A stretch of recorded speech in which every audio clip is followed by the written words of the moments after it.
20 cyangwa 20, kandi ndababwira yuko gukiranuka kwanyu ni kutaruta uko abanditsi nuko abafarisayo mutazinjira mu bwami bwo mu ijuru.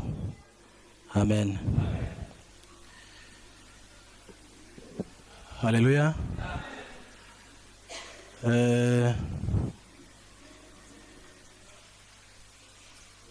Babivuze byose, igisigaye reka dusangire mu minota mikeya agera kuri 20, niba myinshi ni 30, kugira ngo dukomeze tugabagabane byose. Haleluya.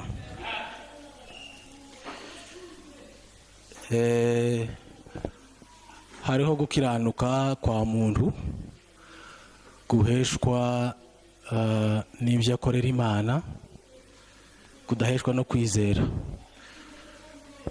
Twaganira ijambo ryo kwizera mu gitondo, tugerageza gusangira mu ncamake kwizera icyo ari cyo, kandi twasanze ko nta handi kuza kuzanwa no kumva ijambo rya Kristo. Kandi ijambo rya Kristo twasanze ari ubuzima bwa Kristo bwe, ntabwo ari ibihamya Kristo, ahubwo ni Kristo bwiwe niwe jambo ry'Imana. Haleluya. Yesu amaze kuvuka ku mubiri, yavukiye mu Bayuda, asanga abafarisayo n'abanditsi, asanga bafite icyo bitaga gukiranuka. Turaza kugenda tubiganira bukeya mu minota mikeya, ntawurambirwa muri mwese. Icyakora simvuze kurambirwa kundi gusanzwe, ndavuga kurambirwa kw'iminota, ntawurambirwa. Naho kurambirwa kw'ibindi byo abantu basanzwe barambiwe titwo bipfa.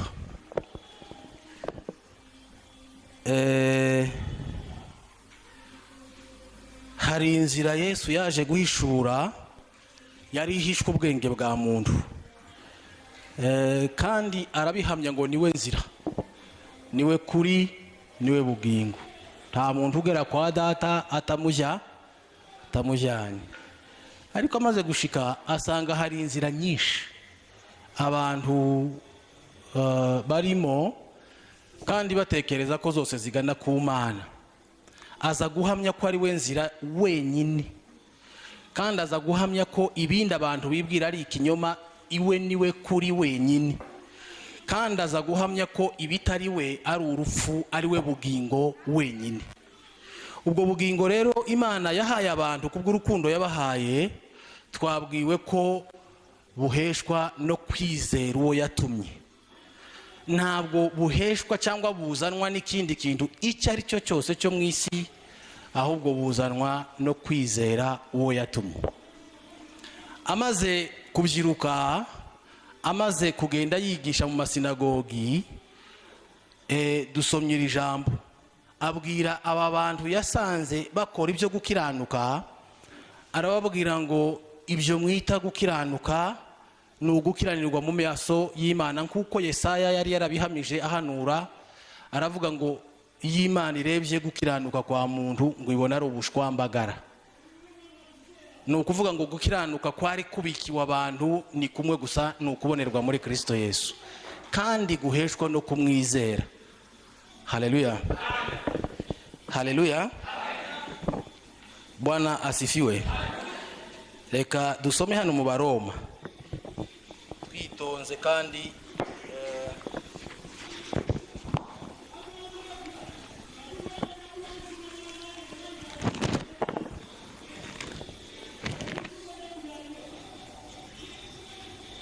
ibice 10 umurongo wa mbere. Pawulo aravuze ngo bene data, ibiz'umutima wanje wifuza n'ibyo nsabira abisiraheli ku Mana ni ukugira ngo bakizwe. Ndahamya yuko bafite ishyaka ry'Imana, ariko ritava mu bwenge, kuko ubwo bari batazi gukiranuka kw'Imana uko ariko, bagerageje kwihangira gukiranukwa kwabo ubwabo, bituma basuzugura gukiranuka kw'Imana, kuko Kristo ari we amategeko asohoraho, kandi niwe uhesha uwizera wese gukiranuka. Haleluya. Haleluya. Noneho ngo abitegereze abona bafite icyo bita gukiranuka, ngo aje kwigisha abigishwa arababwira ngo kwizera kwanyu ni gukiranuka kwanyu ni kutaruta kw'abanditsi n'abafarisayo ntimuzinjira mu bwami bw'Imana. Gukiranuka kw'abanditsi n'abafarisayo uko bari bafite kwari kuva mu mitekerereze ya muntu yubahiriza ibyo atekereza ko ari by'Imana imushakaho. Ariko gukiranuka tubwiwe guheshwa no kwizera Kristo ni ukudasohoza ibyo umuntu atekereza Imana imushakaho, ahubwo uwo muntu utekereza agasenywa n'Imana, hakubakwa umutima mushya umenya iby'Imana ishaka. Haleluya. Twaba turi kumwe? Yego. Kuko uyu mutima bavandimwe tugira duhora twishinja amakosa n'uwa kamere ntuzubaha Imana kugeza iteka ryose, keretse nurimburwa. Ukarimburwa n'iki? No kwizera Kristo ufite ubushobozi bwo kurimbura. Haleluya. Haleluya. Dukunze kuganira ririya jambo ry'uriya mugore wafashwe asambana. Abatari basambanye nibo bamushinje amakosa, ariko nk'abakiranutsi. Ni ukuvuga ngo mu myumvire ya muntu uwafashwe niwe munyamako. Baza bavuga ngo umujura nufa, ariko Yesu yabise abajura batibye, abita abasambanyi batafashwe, abita abicanyi ntawe bishe. Kubera iki? Kubera ko byari biri muri bo, muri wa mutima wa kamere. Pawulo yabigaragaje mu Bagalatiya, aravuga ngo ibyuzuye umutima wa kamere n'ibiriya byose bitubamo: ni ishyari, ni urwango, ni ukuroga, ni ugusambana, ni ukugomanwa n'ibisa n'ibyo. Turi kumwe? Noneho ibo bakagira ngo igihe batarabisohoza ngo ni abakiranutsi, ngo bafatira umuntu mu cyuho, bamuzanira Yesu kumushinja icyaha.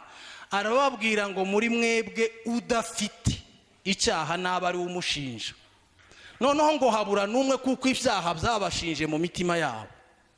Murabizi ko ibi byaha bihora bidushinja mu mitima yacu, nicyo duhora twirega, siko? Ariko hari uwaje kumaraho icyaha, kandi icyaha si icyo dukora, nicyo turi cyo muri kamere. Noneho abafarisayo ibo bakagira ngo kugumana umutima wa kamere, bariko bakora ibyo batekereza ngo n'iby'Imana ishaka, ngo niko gukiranuka. Yesu ahindukirira abigishwa arababwira ngo ukwanyu gukiranuka ni kumera nk'ukwabo, ntikuruta ukwabo, nta bwami bwo mu ijuru muzabona. Haleluya. Haleluya.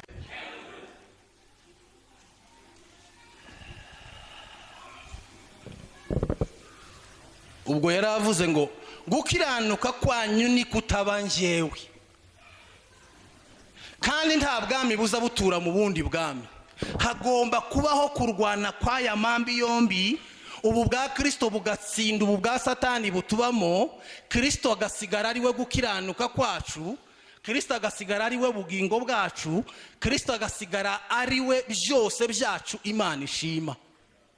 Haleluya. Haleluya. Yesu yita abafarisayo ngo ni indyarya, batangajwe n'ukuntu abatutsi. Nta cyaha cyabagaragaragaho mu buryo bw'umubiri, mu buryo bufatika. Bagaragarwagaho n'ibyiza bakorera Imana. Ariko Imana ireba mu mutima hihishe. Uku turimo abicanyi, turimo ibintu bidashoboka.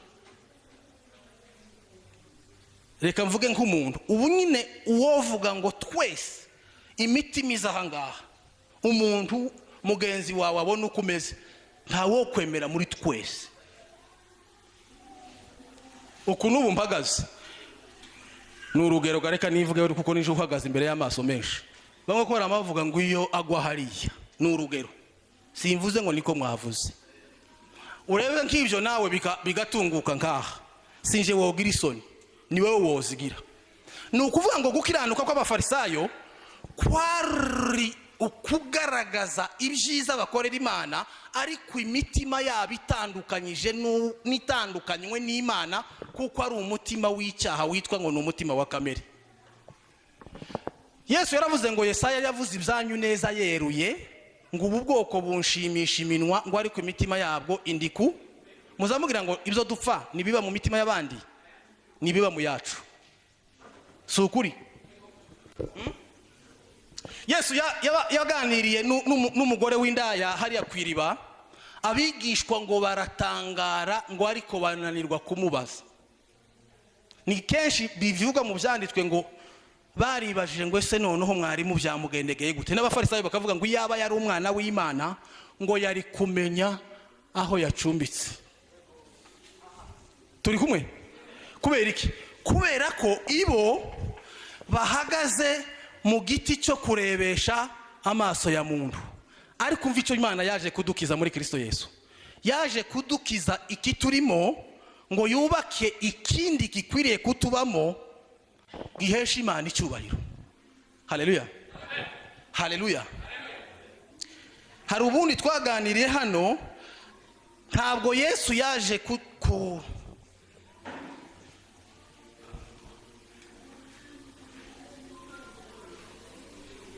kuturera nk'uko ba data na ba mama baturera, ahubwo yaje gusenya icyo Satani yubatse muri twebwe, ngo yubake icy'Imana.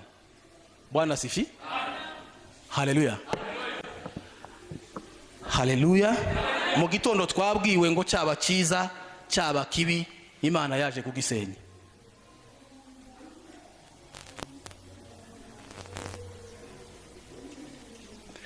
Kwizera rero guhesha gukiranuka ni ukwemerera ufite ubwo bushobozi Imana yabweguriye ngo asenye icyo cyadutandukanyije n'Imana kiba muri twebwe, hanyuma yubake ikiduhuza n'Imana, ari wo mutima w'abana b'Imana.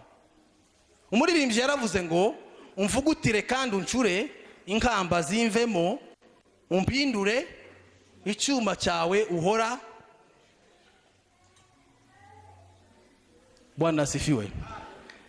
Timugatoze kamere kumvira Imana ntiza yumvira Imana, ahubwo nimwemerera Imana yisenye kugira ngo yubake kamere yayo muri twebwe, izobona uko isohoza iby'Imana ishaka.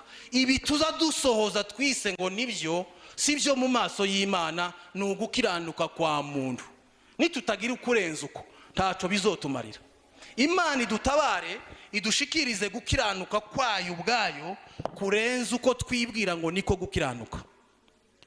Mu bisanzwe hari abantu bamwe b'imfura tubana batobasha gutuka umuntu habe nubwo yo mukubita urushyi, ariko ntimukazamubwira ngo ni beza kuturusha. Ni beza kuturusha mu buryo bw'abantu, ariko mu buryo bw'Imana, Imana ntiza yita kuri bene ibyo. Imana yita kumwemerera gusenyuka no kubakika kuko Imana ibishaka. Haleluya, haleluya. Hari igihe kimwe icyo kintu cyasigayemo kintindamo cyane. Hari igihe kimwe twireganyeho n'abacu nko mu 2000, umuntu umwe arambwira ngo ntugasubire kunyiregaho, nguze ureka nkwiregeho, ngo kuko wowe uri umukirisitu, ngo jewe nije ngugira amakosa. Ati wewe iyo duhadutonganya gutya muri groupe, atuza wamubwira ngo turimo. Twatangira kugamba abano bacu bagenze ukundi, atukamusa n'ugeze nkaha hanze kugira ngo uze kugaruka iyo suje yashize. Ataho bagira ngo umuntu yagira ngo aragutonganya gutya, ukamusa nkaho atari wowe hayabwira, ukamuceceka. Ati none uzureka nibiyegereza abantu bari hariya ku irembo, protocole abashitsi ndi bakaza baza ngo babure babicaza nkaho nta abo mutazi. Nuko ndarimbici ijisho nimba ariko bimeze simbizi, nimba ari abarebera hariya nabo nibakomeze. Turi kumwe?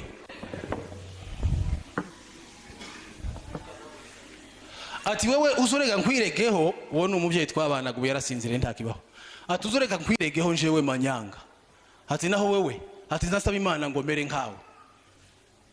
Iyo nama ngendera muri uwo munyenga, ngira nyine ngo nibyo. Igihe cyo kugendererwa kigeze, sanga ndi mubi bikabije kuruta abazaba bagaragarwaho n'ibyaha. Kubera iki? Icyaha ni ikimbamwo, icyaha kirenze icyo nkora, ni ikigize njyewe. Nguwo umutima Kristo yaje gusenya bavandimwe, ngo aturemere umutima mushya. Uko ndatukanye ba yampaye nkano no singira ngo aho gukira ishushira wokira ubuganga. Yego, singira ngo aho gukira umuriro wokira indwara itera umuriro. Uku muzamubona tuza turwana natwo, sico kibazo cyacu. Ikibazo cyacu nuriya mutima wagomeye Imana witwa ngo ni umutima wa kamere muntu. Imana ikohereza Kristo ngo aze kuwusenya, kubamwemerera, namara yubaka umutima mushya ukiranuka, bitavuye mu by'umuntu yakoze, bivuye mu kwemerera Imana ngo igukore. Haleluya. Nico Yesu yise ngo ni umurimo wiwe. Muri Yohana hariya ku 8 ngira ngo cyangwa 6 no kuri 29 baramubaje ngo tugire gutegura ngo dukore imirimo yawe, arabasubiza ngo umurimo wanje, umurimo w'Imana n'umwe, ngo nukwizera uwo yatumye. Kandi kwizera uwo yatumye ngo n'ubushobozi buhesha abantu kuba abana. Nukuvuga ngo ntibari basanzwe ari abana b'Imana, ariko nibemerera uw'Imana yatumye ngo abagenze uko ashaka, ngo birabahesha guhinduka kuba abana b'Imana. Noneho Yesu asanga hari abantu bigize abana b'Imana ngo kubw'imirimo myiza bakora. Arababwira abigishwa ngo nimumera nkabo namwe ntaho muzogera, ngo keretse ugukiranuka kwanyu kuruse uko abandisi nuko bafarisayo. Twaganiriye hejuru yo kwizera mu gitondo, twabwiwe icyo ari cyo. Petero yanditse aya magambo: uku kwizera, uku gukiranuka tuvuzeho, ngo guheshwa na kwa kwizera. Ntibibaho, habaho gusenya kimwe no kubaka ikindi. Nirwo rugendo abizera barimo. Haleluya, haleluya. Ikiza kitubabaza rero iyo turi mu materaniro, ni igihe havuzwe ikintu gitandukanye nuko umuntu ashaka. Uko nta kindi tuza dupfa n'abantu, sinzi n'uwaduhaye aka kazi ko kubahagarara imbere. Ibyo uko nta kindi dupfa cya kabiri keretse cyo, kuko tuza tubahagarara imbere tukavuga ibiresha nuko urugendo rungana muri twebwe rwo kumwizera, kuko ntitwovuga ikirenze cyo. Noneho twavuga aho agejeje adusenya natwubaka, tukabipfa ngo twavuze ibitajyanye ngo nuko umuntu wese ashaka. Turi kumwe? Kandi icyo si ikindi, ni wa mwanzi w'Imana ari wo mutima wa kamere tubamo twese. Uko si umuntu muba mwanze pi, muzamubwira ngo abantu si bamwe, ni bamwe. Uko twese amafuti namwe n'abizera nitugira umugisha wo kwizera ni kumwe si kubiri. Ariko impamvu abantu bahindukira bakagutunga urutoki nuko tuba wabaye Imana, tuba wabaye uriya Yesu Kristo wabyawe na Mariya. Oya, ubuhamije gusa aho agejeje kubaka anagusenya. Ni urugendo turimo rwo gusenyuka no kubaka. Karasenyuka icya Satani kiba muri twe, hakubakika icy'Imana kigomba kuba muri twe, kugeza tugeze mu bwami, kugeza tugezaho Kristo atwara ingoma ye muri twebwe, tugahinduka ubwami bw'Imana. Turi inaha mu isi, ubwami bw'Imana ntibuba inyuma y'ibicu biri indege zigenderaho hejuru. Ubwami bw'Imana Yesu yaravuze ngo nimusenga mujye muvuga ngo buze, kandi ngo iby'Imana ishaka ngo ari byo biba mu isi ngo nkuko biba mu ijuru. Uku kwizera rero twari tuvuze, Petero yabyanditse ahangaha muri iki gice cya mbere umurongo w'icenda, avuga kuko ingororano yako ari agakiza. Ubwami bw'Imana ni agakiza kacu. Ntituzogera mu bwami tutanyuze muri iyi nzira yose, kandi irimwo ibisitaza, irimwo ibitsinsi, irimwo iki, ibirimwo ubu bwami buturwanya bwose buturi imbere. kandi isaha hanze ni ibi biba biturimo, kuko byanditswe ngo abamoni, abahivi, abayebusi, abaki, ruriya rugendo rw'abana b'Isiraheli bava mu Kanani bava mu Egiputa baja mu Kanani, bagiye barwana n'amahanga hano mu nzira, ariko ngo bigereranywa ngo n'urugendo rwacu rwo kuva mu mutima wa kamere tujya mu mutima wa wundi wa Kristo Yesu, ngo tugenda turwana n'amahanga turimo, kubwo kwizera tukagenda tuyatsinda kugeza igihe tuzahinduka inzu y'Imana yo kubabwamo n'Imana mu buryo bw'umwuka. Haleluya. Imana yunamura imitima yacu, tureke kwishingikiriza kuri comportement, kuri conduite, twishingikirize kuri uriya wubaka kandi ariko asenya ibya Satani akubaka iby'Imana, kugeza bisenyuye byose tukageraho tutakirwana n'ikintu muri twebwe, ahubwo twabaye ubuyobozi buyobowe n'umwami wacu Yesu. Nicyo cyifuzo. Ariko ubu nyine turebanye gutya ku jisho two kwitana amazina, kuko nta wo buri kosa, si ukuri? Ariko ibyo ngibyo mureke dutumbire Yesu adukize umutima w'icyaha, aturemera umutima mushya wumva Imana ukayumvira, Imana igahabwa icyubahiro mu bo ihamagaye kandi abayitabye. Haleluya. Haleluya. Twari tuvuze ngo Petero wa mbere igice cya mbere umurongo w'9 haravuze ngo kuko muhabwa agakiza k'ubugingo bwanyu ariko ngororano yo kwizera kwanyu. Gukiranuka guheshwa no kwizera ni ugusenyuka kw'ibya Satani hakubakwa iby'Imana, bikatuganisha ku gusingira agakiza k'ubugingo bwacu ari bwo bwami bw'Imana. Ntabwo agakiza ari ikintu kiba ku cyumweru ngo ubwo wavuze ngo Yesu umwami nka kwa kundi twavuze, ahubwo ni urugendo rwo kwiyambura ikitari icy'Imana cyose, tukagenda twambara Kristo kugeza ubwo tuzogera ku rugero rw'igihagararo cye. Haleluya. Haleluya. Twaba twumvikanye aho ngaho? Ndashaka kwicara.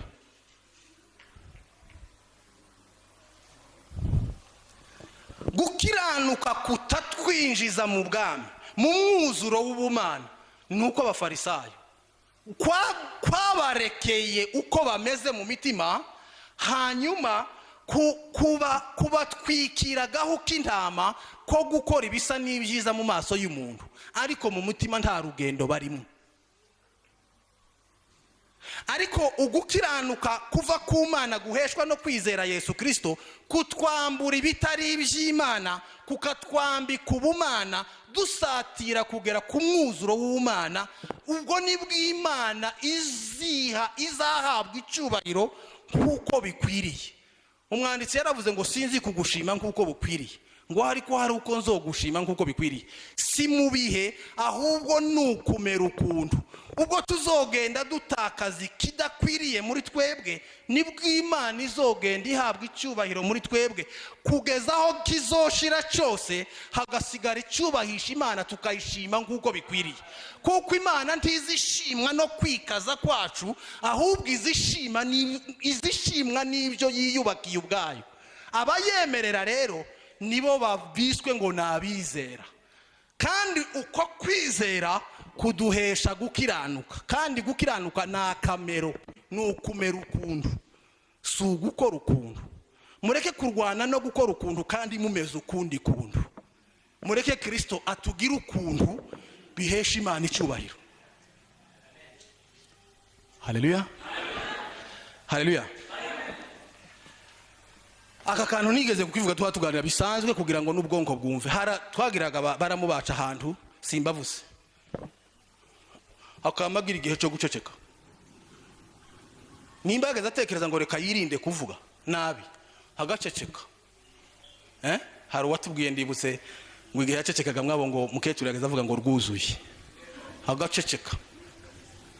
Ni ukuri yaje kuvuga hashize nimba ari iminsi 3 cyangwa ari 4 cyangwa mwese mukasama mukayoberwa nimba ari muzima cyangwa bwashize, akamavuga nk'utarigeze agira ubwenge bw'umunsi umwe.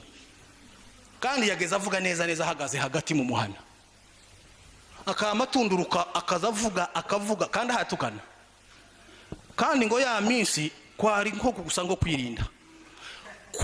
Gukiranuka kwa muntu n'ukwirinda iki kurimo, ariko gukiranuka kw'Imana n'ugusenyuka kwikiri muri wowe.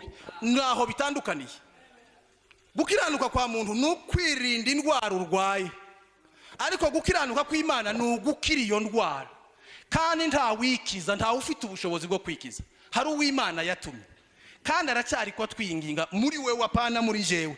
Uko impamvu mbabwira so kubinginga oyaye ko ndababwira amakuru yica yakora, kandi simvuze ngo nagezeye pipipi ndi umubisi nkamwe cyangwa ndi inyuma yanyu. Ariko Imana ishimwe ku rugendo rwo kwiyambura kitari cy'Imana byibuze rwatangiye, hakaba hari ibyiringiro byo kuzoshikira uriya mutima utakigira igikomoka kuri Satani. Niyo mpamvu abafite ibyo byiringiro baza bahura bagakomezanya bakabati njyewe naraye nguyaha, naraye naniwa, naraye ntebagaye ahangaha.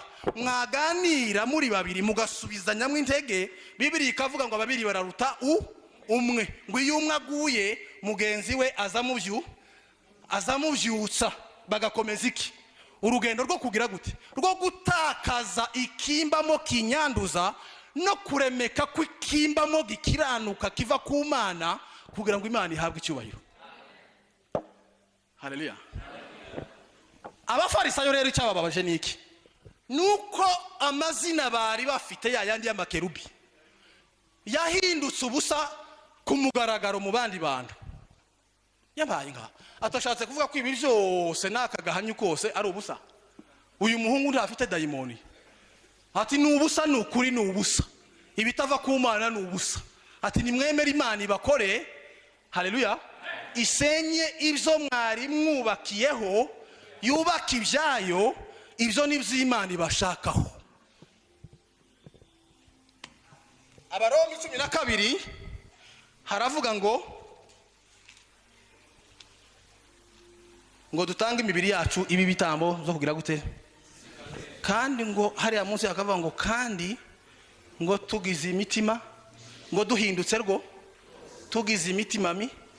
Iyo mitima misha ngo niyizi cy'Imana ishaka, kandi ngo cy'Imana ishaka kiraboneye, ni cyiza, kiratunganye. Turi kumwe? Nuvuga ngo iyi mitima yacu ntizi cy'Imana ishaka, ahubwo izi cyo dushaka ku Mana. Ni ibintu binyuranye. Icyo dushaka ku Mana ni iki twakobokeye amavi, ariko cy'Imana dushakaho ni iki twanze iriko yingingira muri wese. Umuntu akavuga ngo ibyo se igifu kirabisya, hestoma irabikanja se,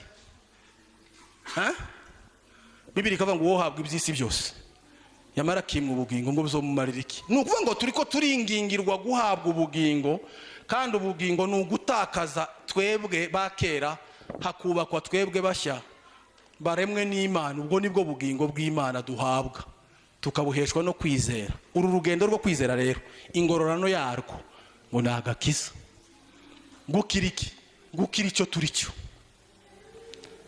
Haleluya, haleluya.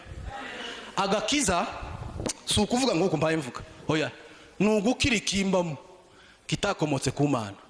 Tituzogera kuri iyo ntambwe tutanyuze muri uru rugendo rwo kwizera abavandi, tutanyuze muri uru rugendo rwo gukiranuka guheshwa no kwizera. Twaba turi kumwe? Ndarangije,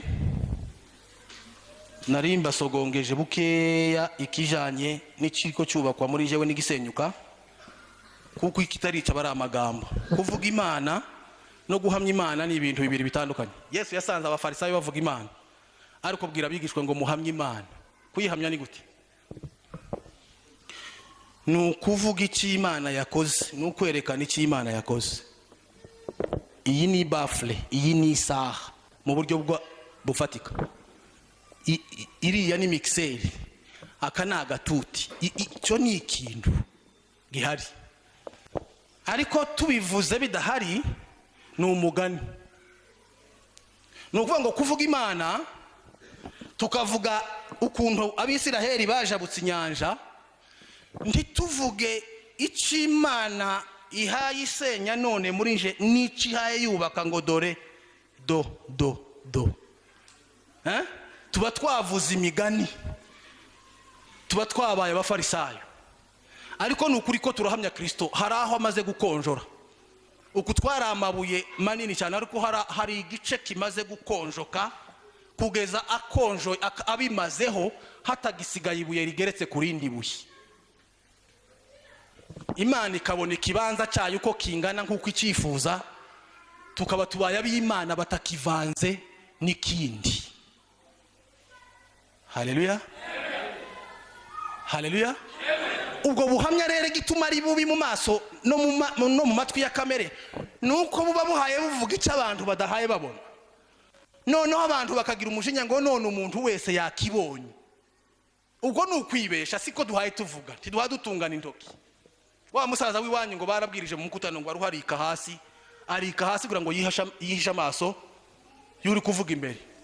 Noneho ngo yike hasi yavuye ku ntebe, ngo araguma abona niwe hayareba kandi niwe hayabwira, ngo arahaguruka ngo aravuga ngo se urabonye ngo mu mukutano ngana gutya, ngo ari nje uguma kwama uvuga mu bantu mu bana cyangwa muki mukuri. Ntiyari yavuze izina, ariko icyo yari yavuze cyatwikuruye uko bimeze muri we, agira ngo n'abandi babibo nica abafarisayo bangiraga Yesu. Kandi nicyo cyamuzanye, ni ugushira ibyo ahagaragara kugira ngo abone uko abikuraho, yubake iby'Imana ishaka mu buryo bw'ibanga ry'ubumana.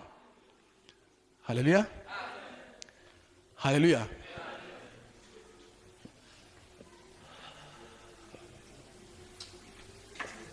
Guhamya Imana no kuvuga Imana, twari tuvuze ngo Isiraheli irajabuka igera hariya mu butayu, bigenda gutya ubuhaye uvuga imigani.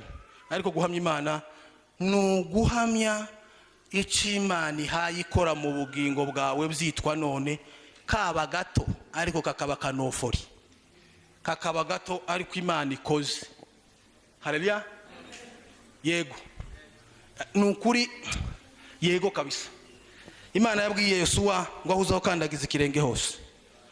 Ndahagu bira byari ubuhanuzi bwa Yesu, aho Yesu azakandagiza ikirenge hose muri wewe, ni ukuri hakaba hiwe. Nuko ako kanya ko kamwa ako gafasi kazoba kabaye akiwe, kikazosubira kuba ka Satani. Nasubira gufata undi mudugudu, agasubira agafata uwundi, agasubira agafata uwundi, kugeza yose ayifashe, tukaba b'Imana. Ko murumva ari byo bibi? Ahubwo dutegerezanyije amatsiko gufatwa kw'iyo midugudu itubamwo yubatswe na Satani yose, igasenyuka igahinduka ubutware, igahinduka ubwami bw'Imana. Imana akaba ariyo idutegeka, tutakivanze n'ikindi icyo ari cyo cyose.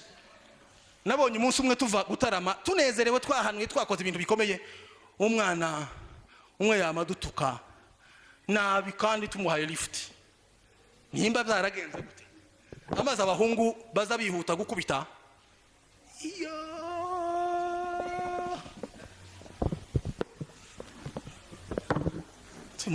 mureke kandi ntitwabibuje wenda kubera mu izina rya Yesu, yayi kubera ubufura busanzwe. Mureke umwana murakubitaye, muramwica, mureke.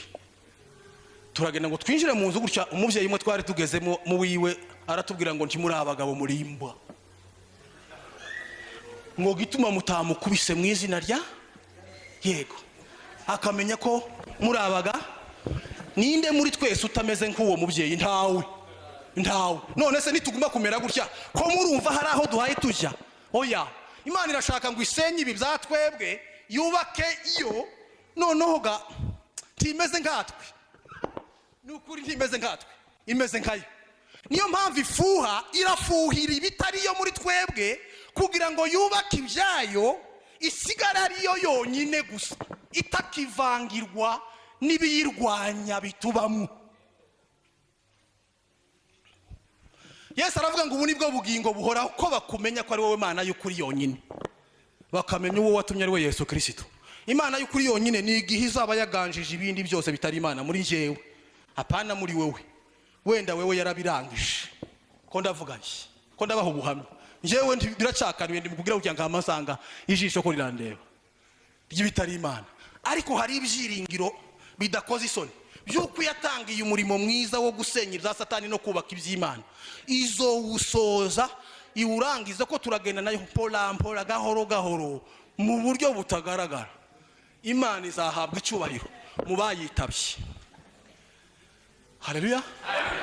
Igihe izaba isigaye ariyo Mana yonyine y'ukuri, ibindi byose twitiranya n'Imana byakuweho. Uko gukiranuka kwacu rero kugiza iminsi kwaraduhagitse ahantu mwikona. Imana itugobotore gukiranuka kwa muntu, ituremere gukiranuka kwayo, guheshwa no kwizera umwana wayo, biduhindura abana b'Imana kugira ngo Imana ihimbazwe iyo ugira ikikora kandi kagikomeza. Imana ntikunda gufashwa kw'Imana ni ukuyemerera gusa niko kwizera. Naho iyo ugize ngo ugiye guterura ngo uyifashe nicyo uhuza yazize cyonyine, nta kosa yarakoze, yaragize ati iyo mpaye ngaho isanduku ngo ati kandi byari bifite abarishi ngo yamagwaho. Tugize iminsi dufasha Imana kandi niyo manota dufite mu bantu, ariko nirwo rupfu dufite ku Mana ireba ibitagaragara. Iyo nguni Satani yadushizemo y'amanota kugeza igihe tubera abakerubi mu maso y'abantu, Imana iyidukuremo isenye uko gukiranuka, ituremere koroha dukiranuke gato ariko k'Imana kugeza Imana ihawe icyubahiro. Haleluya. Abafarisayo bageze bamabiyiriza baruha, abasaza imvugagaze kaza bagatanga icacumi, baruha bagatanga icacumi cy'isogi na nyiragasogereza. Yesu yabareba gutya akamababona baracameza uko bahoze bameze, akavuga ngo muri indyarya kandi muzabona ishyano, ngo kuko ibyo muhaye mutanga mwibwira ko ariko gukiranuka, ngo ahubwo ni ibibatanya n'Imana, ngo dore gukiranuka nguko ni jewe nahishuwe, kugira ngo mutakaze iyo mitekerereze mwari musanganwe yababujije kubona Imana, muhabwe gutekereza kwa Kristo bituma Imana ihabwa icyubahiro. Bakamubwira ngo ubwo ibi ngibi binyujije mu ikaramu y'umutuku no gupfukwiriye kwi, baramwishe. Ariko Imana ishimwe yarazutse ku munsi wa gatatu, abonekera benshi ndetse n'abera benshi, n'ubu ni muzima muba mwizera. Imana iduhanana umugisha wo kwamburwa ibyacu no kwambikwa iby'Imana kugeza Imana ihawe icyubahiro. Umuntu ku giti cyapana muri metodiste, oya, apana muri bakina mama, apana mu bayumba, apana mu bapastora, apana mu bakorari, apana umuntu ku giti cye. Imana itugenza uko ihaye twingingira kutugenza, iduhindura abayo. Imana imbazwe. Yego kabisa. Haleluya. Ko murumva Imana ihaye twingingira ubusaba cyangwa kwira twingingira kutwoha kuturoha, kwiradukiza icyo twita ngo nicyo, iduhereza icyo yita ngo nicyo, kugira ngo itsinde umwazi Satani. Hashimwe ryatsinze ndi yego muri twebwe. Ntimugashakire Satani iriya hirya, batekeye impengeri. Oya, Satani ni ibi uku tumeze uku niyo Satani uku nyine. Imirimo ya kamere iragaragara nuko tumeze uku nyine. Hari igiti cyari cyarwana n'ikindi giti, hari kanisa ryari ryakubitana n'irindi kanisa, ndavuga iyi nyubako ni ibitubamwo ibi ngibi niko gafano kacu n'abandi, kandi ngiyi Satani iragaragara. Satani aragaragara nuko tumeze. Imana rero irashaka gusenya w'ibyo ngo hagaragara Imana dore uko imeze, ngo imirimo y'umwuka, imbuto z'umwuka ngo ni amahoro, kuko Imana ngo simuvurungana, ni urukundo, ngo ni ukukiranuka, ni ukwera, n'ibiriya bimeze nkayo. Imana rero kwirashaka ngo bikureho ibi bishinyitse muri twebwe, yubaka ukukundi imeze ukunyine uku, amahoro, urukundo, gukiranuka, kwera, biriya byose biri niko imeze. Ukumuza mubona nta hene igira amerwe y'inyama n'impamu y'Imana, muzige no muri za siyanse zose nta hene igira merwe y'inyama habe na busa, ariko akabwa, imbwebwe, agasheri, rumungu biza biruha bikarya n'umwite. Umwite ni uruhu rwumiye ku musozi kubera ko haba hakirimo nk'akantu kaganisha ku maraso. Ni ukuvuga ngo umutima wo muri Kristo ntuza ubyirinda ubifite. Yesu ntiyirinze gusambana, nta ko ari ku murimo. Yesu ntiyirinze ngafata akanwa adatukana, nta gutukana ko ari ku murimo. Ntiyirinze gutera ikofi, nta kofi ryari riri murimo. Ntabwo yari ko abyirinda nk'ibimurimo, ahubwo yabitsinze kuko byari ko biza bitamurimo. Ariko twebwe ibiturimo n'iby'Imana ishaka gukuraho ngo ibikuzeho ubushobozi bwayo muri Kristo, hanyuma yubaka ibyayo bitameze nka biriya bya Satani, dusigare turaba Imana. Erega Satani siyo yaturemye. Imana ifite ishari, Imana irafuha, ikeneye ko tubabayo kuko niyo yatangiye uwo mushinga wo kurema umuntu kandi ufite ishusho ye. None ubu nyine ishusho dufite si y'Imana. Imana ntimeze uko tumeze, ikimeze uko tumeze ni Satani. None Imana ifite ifuhe ryo kutunyaga ngo isenye iyo gahunda ya Satani yivanze mu mugambi w'Imana, ikomeze umugambi wayo, duhinduke ibisa nayo. Mugani w'Abarundi, Abarundi bazavuga ngo haguruka n'ibyo mwagendanye, uko hayavuga abandi bantu. Imana irashaka kurema ibisa nayo muri twebwe. Imana ituremera uwo mutima muri Kristo Yesu. Amen.